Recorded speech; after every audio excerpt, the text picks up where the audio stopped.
The First Presbyterian Church here in Windom has been here for over 150 years. We celebrated last year the 150th year. We are a small member congregation, but we are mighty in spirit and discipleship. And we are a congregation who welcomes everybody, regardless of where they are in their life. We have a great time together. It's very much a family-oriented sort of congregation.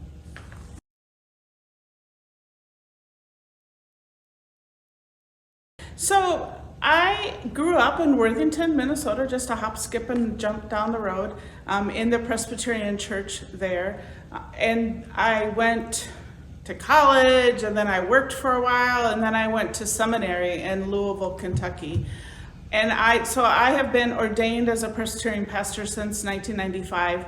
I've served churches, and mostly in my ministry I have served what we call the Presbyterian, the Synod, which are the larger regional churches of the Presbyterian Church, mainly because it allowed me a lot of flexibility so that I could raise our kids. Right now, my husband and I, who is also a Presbyterian pastor, live in Redwood Falls. We've lived there for 20 years, and I have been serving this church here in Windom since December of 2020. So it's almost 2 years. And I work here, I serve here as what we call a stated supply pastor. I work 20 hours a week, so I'm in Windom 2 days a week. So this will be my second year of celebrating Christmas with the Windom folks.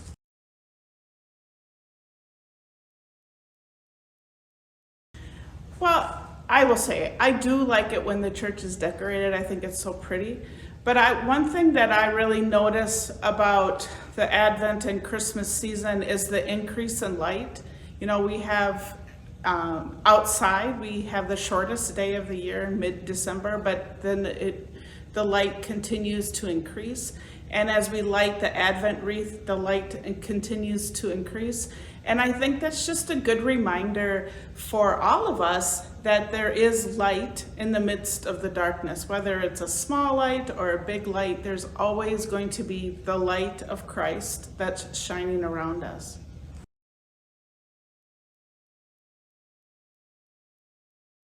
Like I said, we are small but mighty. So we have a Sunday school class of 5 kids who are going to put on a very nice little Christmas program on December 18th during worship.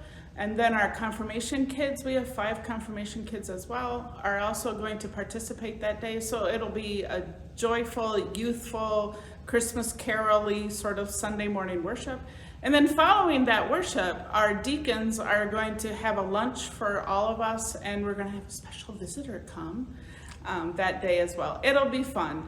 And then for Christmas Eve, we will have worship services here, a candlelight Christmas service at 5:30 that, of course, everyone's invited to. And we will be singing Christmas carols and, of course, talking about the Christmas story and what that means for our lives. We will not have worship on Christmas Day. Christmas Day is on a Sunday this year. So we will not have worship, but then we will have worship, obviously, January 1st.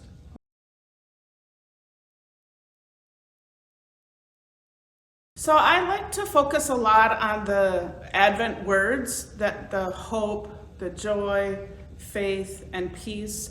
I know that the Christmas season can be hard for families. It's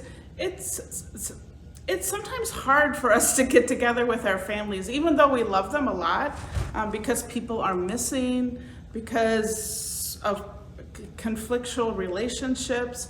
And I think we feel this sort of obligation to get together with our families, and that's a good thing. But when we focus on those Advent words of love, joy, hope, and peace, and think about how we can show that to the world, that might help us and might give us comfort during this season.